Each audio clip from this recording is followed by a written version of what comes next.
Hey guys, my name is Elijah, and in this tutorial I will show you how to subscribe to YouTube Premium. This is very simple. First step is to click on your profile picture in the top right corner. Then select Purchases and Memberships. Here it will take you to Offers page and click on Learn More right here. And as you can see, you can get all YouTube no interruptions with YouTube Premium. So click on Try 1 month for $0 and check if you want individual. So it is 1 month trial and then $8 a month, or family it is $15.99 a month, or student it is $4.99 a month. So make sure that the student is annual verification required.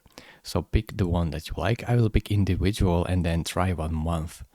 And right now it will give you this page, and basically you can add a PaySafe card or add credit or debit card. So you should do that. Just click on add credit or debit card and then simply buy.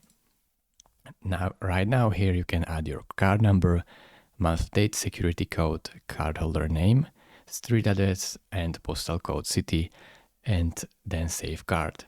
It is really simple. Thank you very much for watching. If this video was helpful to you, consider subscribing and liking this video, and I will see you in the next tutorial. Bye bye.